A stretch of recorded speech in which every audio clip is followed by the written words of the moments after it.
The continuing lethal strikes carried out by the United States in the Caribbean and Latin American region, which have killed more than 60 people, have provoked a response from the Office of the United Nations High Commissioner for Human Rights. Airstrikes by the United States of America on boats in the Caribbean and in the Pacific violate international human rights law. The U.S. must halt such attacks and take all measures necessary to prevent the extrajudicial killing of people aboard these boats. Colombian human rights advocate David Porras says these attacks constitute an even wider threat. This constitutes, first and foremost, a violation of these people's human rights, especially their right to life and due process. But we also have a major problem today. They are violating the sovereignty of our states, because foreign troops, in this case American troops, are present without authorization from our governments in the territorial waters of Colombia, Venezuela, and the Caribbean in general. Analysts say that the attacks against Colombia come as President Petro has made strides to dismantle criminal structures.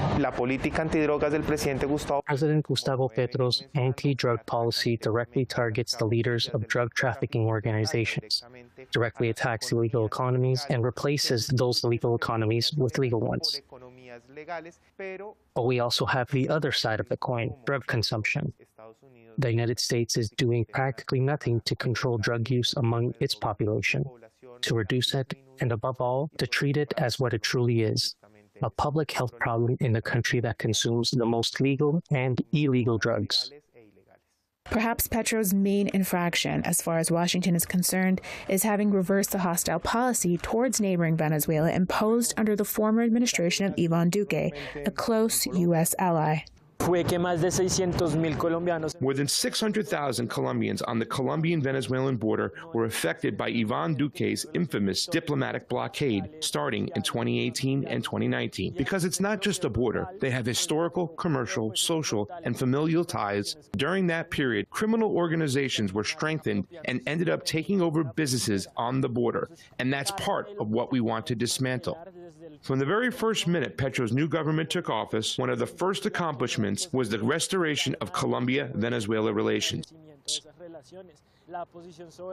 This government's sovereign position has been that it will not cooperate in a potential U.S. military invasion of Venezuela. A new YouGov survey finds that support for U.S. naval deployment around Venezuela has dropped since September. Meanwhile, only 19% of U.S. adult citizens support the U.S. military attacking land targets in Venezuela, where only 28% support covert operations by the CIA in Venezuela. Camila Escalante, Press TV, Bogotá.